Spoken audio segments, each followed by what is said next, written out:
This is DRF Race of the Day. Hi, everybody. Dan Illman, Mike Beer, the DRF Race of the Day for Saturday, June the 12th. Race number 10 at Monmouth Park. Let's take a look at the field for the Grade 3 Salvator Mile. We kick off a 50-cent pick 4 at Monmouth with this race. Download free formulator past performances on the Race of the Day event page at drf.com and handicap along with us. Mike, to 7, New York traffic, 9 to 5 on the morning line. This horse just missed in the Haskell last year at Monmouth and came back swinging at Belmont. Yeah, true enough. I mean, he's not a stakes winner yet, Dan, but he's got the credentials to go favor in this race, and he's also coming off a very fast win in his 4-year-old debut. The number 1 is Galerio. And as we take a look at the time form US pace projector, Galerio is a kind of horse that can be versatile. He can sit just off the lead. He can come from out of it. I think there is going to be a solid pace in here. New York traffic is fast. Pirates Punch has got to go from the outside, doesn't he? And Green Light Go likes to be close. Yeah, I thought the pace would be pretty solid in this race as well. Galerio is the kind of horse who can take advantage of his rail draw here and maybe fall into a trip. I don't know if he's good enough to win, Dan, but the trip could go a long way. I got him with 15 straight starts in the exacta, 9 wins in that span. This horse is in good form. It's remarkable the job that his connections have done. And Dale Bennett claimed him 4 starts back for $35,000, got 3 stakes placings before he gave him a little bit of class relief. And let's watch Galerio's race at Pimlico on May the 8th against optional claimers. He caught a sloppy track and he is off to the races. 95 Beyer speed figure, as you mentioned, good tactical speed, fantastic form. Not sure he's a graded stakes horse, but he deserves his opportunity. Yeah, I agree with that. I don't know if he's good enough to beat this field, but he deserves a shot to run in a race like this. He just dominated this field, sitting right up on the pace the entire way. I feel like in this bout, they'll probably sit in behind somewhere and hope to get lucky. Number 2 is West Will Power. This is a very lightly raced colt by Bernardini. In fact, the Salvator Mile will only be a 6th lifetime start, but take a look at how he won on April the 10th at Keeneland. Now, this is a sloppy track and a subpar field he's facing, but this is how you like them to win races. West Will Power tracked the pace inside, went 3 wide on the turn, and Javier never moves a muscle. Yeah, this is an impressive win. He just drowned this field, absolutely ridden out through the stretch. Really nice performance. Maybe the sloppy track had something to do with it, Dan, but it's not like this race came out of nowhere. This horse showed talent right from the start. He was very green early in his career. Feels like he's getting better in that regard. In his recent starts, he's a major player in here. Bal Harbour is going to make his first start of the year, but he's always done good work at Monmouth, never off the board from 7 starts, and he won the Sapling here as a 2-year-old. He had a tough trip, I thought, last year in this race, the Salvator Mile. Now, that race was his 3rd off the layoff, but he just got stuck in behind a tiring horse on the far turn, and he finished with some interest behind Pirates Punch. Last time out, he caught Harper's first ride, who was on fire in the Mid-Atlantic region.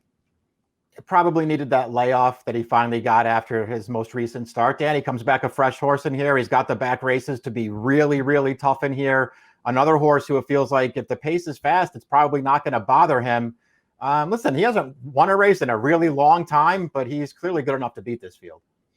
Now, let's take that Dickie Small race with a grain of salt. Trevor McCarthy was very aggressive with this horse, and I don't think he needs to be ridden that way. He got caught up in a big pace battle and paid the price. I think he'll rate successfully in here. Green Light Go is the number 4. This was a very precocious 2-year-old. Went in the Jimmy Jerkins barn. He won the Saratoga Special. Finally got off the beam for Jerry Hollendorfer last time out in a 2-turn race. Let's watch that effort at Oaklawn way back on April the 3rd. And he got up close to the pace, Mike, and he just now finishes these horses, but kind of a blanket finish here. Yeah, it's not the most impressive win in the world. I mean, it's nice to see this horse finally get back to the winner's circle. It had been a long time since he won. He's very game to prevail. I'll give him credit for that. It's just the kind of race, though, where he sat up close with the runner-up. They basically went 1-2 around the track. He was more game than anything else, and he's just going to have to run better than that to beat this field. Number 5, Informative, is the kind of horse that wants that time form US pace projector to be correct. He is a 1-run closer that likely needs a lot of help against this sort of competition. Let's go back to his most recent start at Pimlico, a race that's already produced 2 next out winners. And this was a race that was dominated by closers. We see Informative down towards the inside. He's going to get up for second ahead of the tiring pace setter Shane's Jewel, who would come back to win for a $65,000 tag at Delaware with a 94 Beyer. I mean, this trip worked out really well for him, but you can see down on the inside, he has room down there, but he's just grinding. He's not really come in with a big finish in this race. No match for the winner there at the end. He ran fine in that race. This race could certainly set up well for him. I can see him getting a piece. I just didn't want to take him on top. Hollendorfer has green light go. He also has the 6 Croatian, who might have used his most recent start as nothing more than a prep, coming back off an October layoff, running 5.5 furlongs and catching a decent enough field. The third place finisher came back to win the off the turf Honor the Hero Stakes at Canterbury with a 91 buyer. This horse did some decent work at Monmouth last year, albeit against weaker horses. Yeah, I mean, another horse in this race, too. It feels like they're probably just taking a shot. I don't know if he's, good enough to beat, assuming all the, shorter prices show up in this race. I don't know if he's really good enough to beat those horses, but he is in good form right now. And I do think that last race was probably a prep. And here's the morning line favorite, New York Traffic, who came within a hair of winning the Haskell last year. This is his 4-year-old debut at Belmont, and Safi Joseph just found a great spot.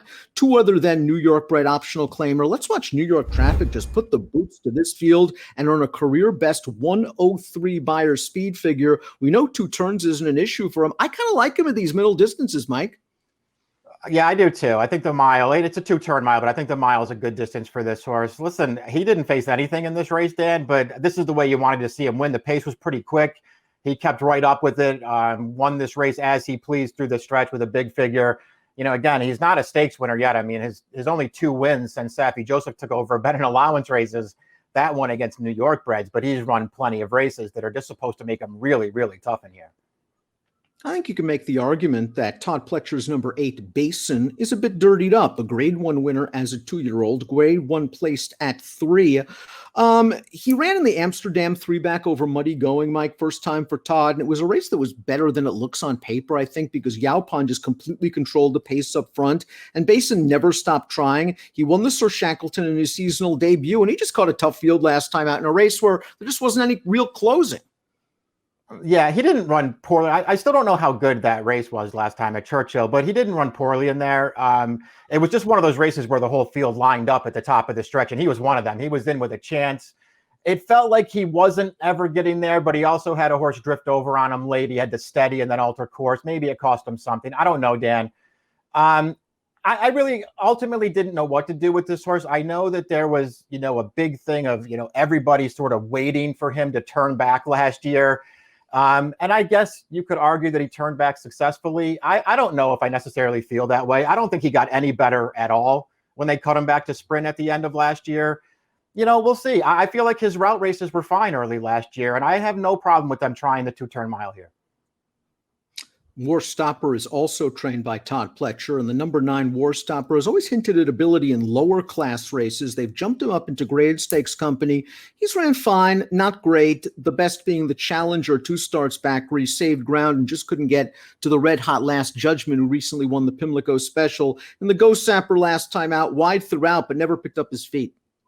Yeah, it didn't run well last time. I'm willing to give him the benefit of the doubt for that one. 2 starts back, I guess you could say that, he just didn't break sharply in that race. And I guess you could argue that that cost him a little bit because Last Judgment just got to the front and this horse couldn't get anywhere near him.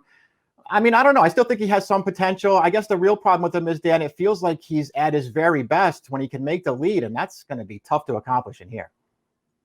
Last year's Salvator mile winner, Pirates Punch, earned a 98 buyer speed figure in that race and then was just overmatched against Nick Sko in the Breeders' Cup Dirt Mile. He has run well fresh in the past. This is not a great outside post position, but I won't argue with anyone that says 5-1 on Pirates Punch, considering his credentials and the fact that he does run fresh, fresh is a good price. He's also tactical enough, Mike, that maybe he could work out a trip from the far outside. Yeah, that's kind of how I looked at it too. I mean, I can't say that I love him in here, but I'm not going to argue with anybody who wants to take him. He's a good horse. I don't think he absolutely has to be, right up on the lead to run his best race. So maybe he can get some kind of a trip from the outside post, and he might be a fair price in here. New York Traffic is the morning line favorite in this race. Might well be the horse to beat, but we're going to try to beat him as we take a peek at our picks for the grade 3 Salvator mile. Basin, the number 8, gets a little class relief dropping out of that grade 1 Churchill Down Stakes. The mile should be fine for him. And I think the price will be okay as well, Mike. Yeah, I thought he'd be an okay price too. Listen, I don't love this horse, Dan. I just thought this was a really tough race. I didn't know who to take on top in here. I'm willing to give Basin one more chance because as opposed to, it feels like a lot of people, I didn't hate his route races earlier this year. I want to give Wes Will Power a chance to prove himself against these horses. I'm not sure we've seen his best yet. I'm a little concerned that they put him on the bench after he won that race so easily last time out. Maybe he has problems and that's why he's lightly raced, but I think he could work out a decent enough trip in mid-pack behind the speeds, and he couldn't have won that race any easier last time out. 87210 for Mike, 27889 for me. It is the Saturday race of the day, the Salvator Mile. Good luck.